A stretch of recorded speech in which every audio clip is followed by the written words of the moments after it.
Suster, Bapak, Ibu, rekan-rekan muda dan adik-adik yang terkasih, Shalom. Semoga Anda sekalian dalam keadaan sehat walafiat. Para saudara-saudari yang terkasih, mengikuti kalender liturgi, hari ini adalah hari Minggu Paskah yang kedua. Hari ini juga adalah oktav Paskah berakhir.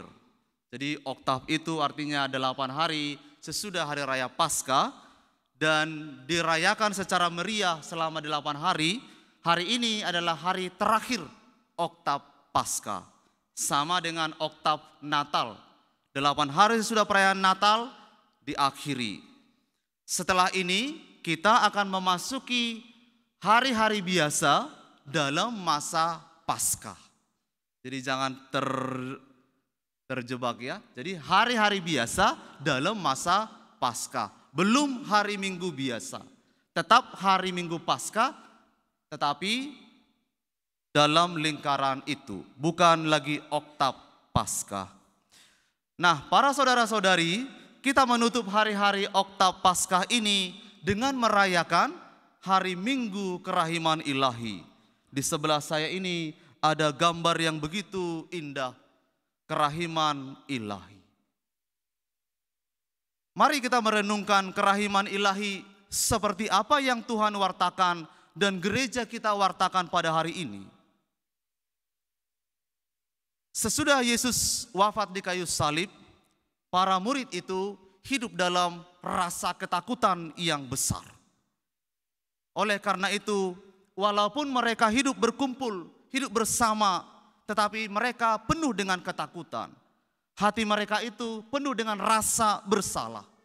Bersalah pertama-tama karena mereka sebagai murid-murid Yesus seolah tidak bisa berbuat sesuatu ketika Yesus itu harus diadili.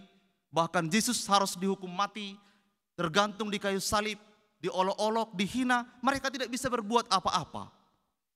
Mereka sungguh merasa berdosa karena mereka mengingkari bahkan Yesus yang menderita itu.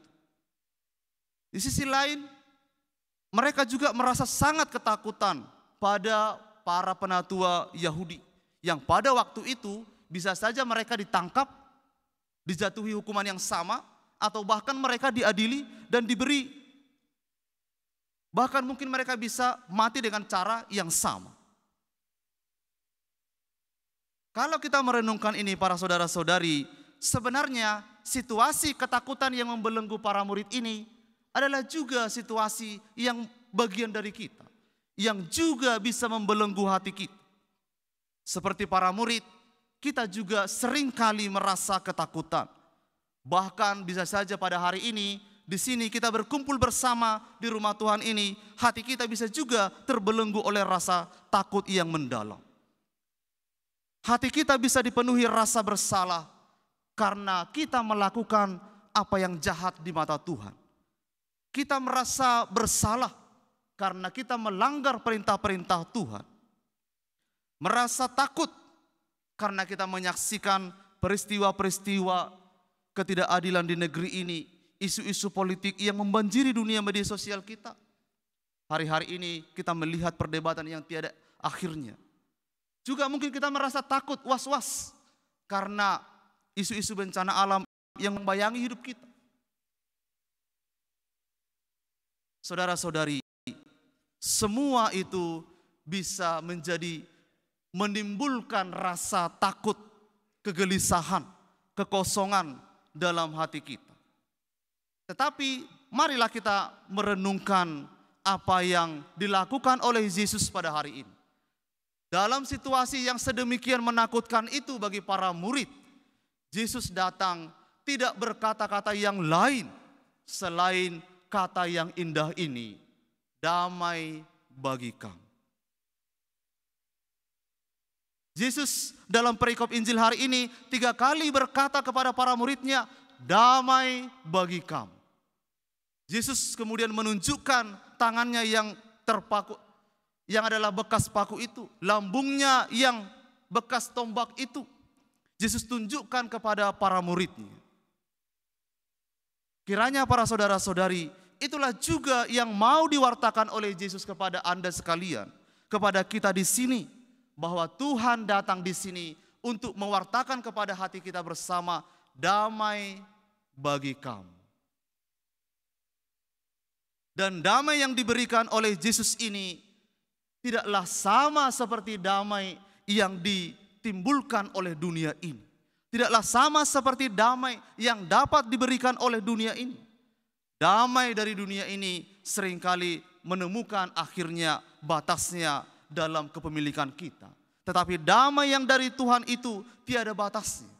Damai itu kita rasakan ketika hati kita ini boleh menyadari Tuhan yang hadir bersama dengan kita. Damai dari Tuhan hari ini para saudara-saudari adalah damai pengampunan dari Yesus. Bila kita melihat secara lebih mendalam, kalau mengikuti logika manusia, Yesus hari ini, Yesus yang bangkit itu pantas untuk meluapkan kemarahannya kepada para murid. Pantas untuk mengungkapkan kekecewaannya kepada para murid. Karena para murid ini tidak setia kepada Tuhan. Mereka hanya ikut dengan Yesus ketika Yesus itu dikagumi oleh banyak orang. Ketika Yesus itu mengadakan mujizat-mujizat yang luar biasa. Mereka hanya ikut ketika banyak orang mengagumi pengajaran-pengajaran Yesus. Tapi mereka tidak setia ikut ketika Yesus harus menempuh jalan salibnya.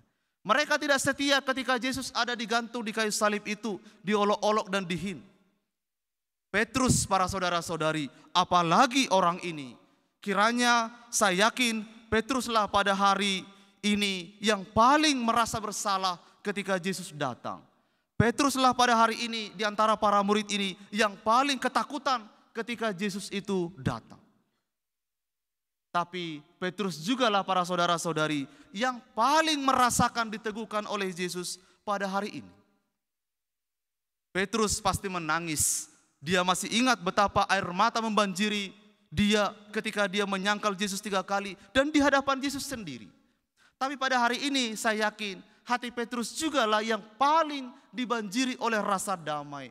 Karena dia sungguh-sungguh mengalami Yesus yang hadir di hadapannya. Saudara-saudari, menurut ukuran kemampuan kita juga, Yesus pantas mengungkapkan kekecewaannya kepadamu, kepada Bapak Ibu sekalian.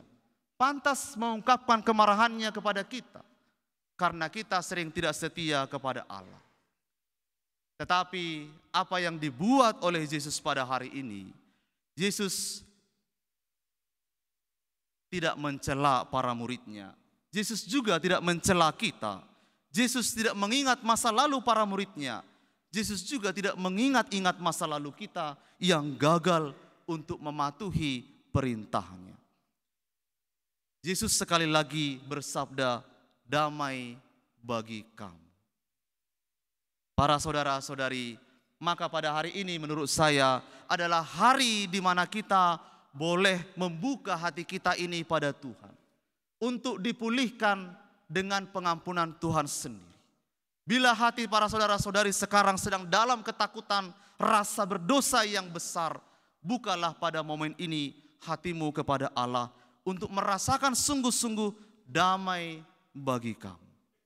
Pengampunan Tuhan ini ditawarkan kepada hati kita bersama pada hari ini. Dan jangan lupa saudara-saudari, setelah Yesus bersabda damai bagi kamu, Yesus berkata kepada para murid, terimalah Roh Kudus. Artinya roh itu hanya akan berdiam di hati orang yang damai. Roh itu akan tinggal di hatimu bila tidak lagi ada kemarahan. Tidak lagi ada penolakan akan Tuhan.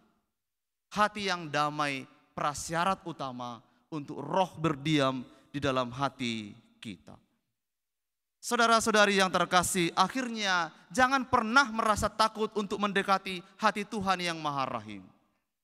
Jangan pernah merasa kecil untuk mendekati Tuhan yang Maha Besar itu.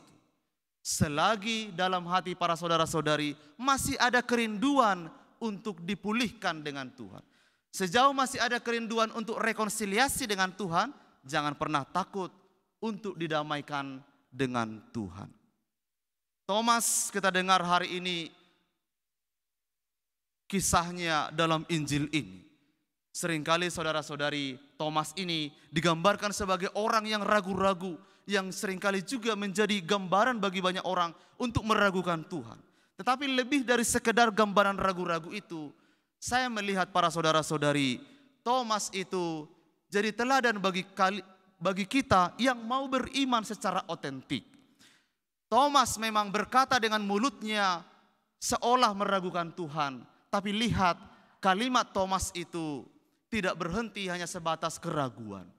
Thomas berkata, sebelum aku mencucukkan jariku pada tangannya dan lambungnya, saya tidak akan percaya. Artinya, walaupun Thomas meragukan, tapi Thomas ada kerinduan untuk mencari Tuhan. Berbeda para saudara-saudari, banyak orang seringkali ketika merasa ragu tentang Tuhan, dia pergi. Dia meninggalkan. Lalu dia berusaha mencari kebenaran-kebenaran di tempat lain. Itu perbedaan Thomas dengan banyak orang-orang modern yang seringkali apatis di pikiran dan di hatinya. Thomas meragukan dengan mulutnya, tetapi Thomas punya kerinduan di hatinya untuk mencari kebenaran itu dalam Yesus. Oleh karena itu untuk teman-teman orang-orang muda, bila engkau hari ini dalam fase mencari kebenaran tentang Tuhan, jangan takut untuk mencari kebenaran itu dengan lebih dalam. Carilah Tuhan, kebenaran Tuhan seperti Thomas. Sebelum engkau mencucukkan jarimu pada tangannya yang bekas paku itu dan lambungnya itu, janganlah berhenti untuk mencari kebenaran itu. Ada satu istilah yang baik dalam teologi kita, fides quaerens intellectum. Artinya iman itu memerlukan pengetahuan. Iman itu tidak boleh hanya sebatas percaya atas dogma-dogma, doktrin-doktrin yang sudah mapan. Iman itu adalah pergumulan otentik setiap pribadi. Maka Paus Yohanes Paulus II menulis sebuah buku yang baik, Iman dan Akal Budi. Bagaikan dua sayap yang menghantar orang sampai pada permenungan iman yang lebih mendalam. Iman harus dimurnikan dengan akal budi manusia. Tapi iman tidak sepenuhnya dimengerti dengan akal budi manusia. Iman yang dimengerti sepenuhnya bukan lagi iman. Saudara-saudari yang terkasih, Thomas adalah teladan bagi kita untuk berziarah sampai akhir iman kita. Thomas melalui pencariannya berseru dengan lantang dan penuh kerendahan hati, ya Tuhanku dan Allah. Maka Paskah adalah percaya sungguh pada Allah, supaya kita semua mendapat keselamatan dalam nama Yesus yang bangkit. Tuhan memberkati.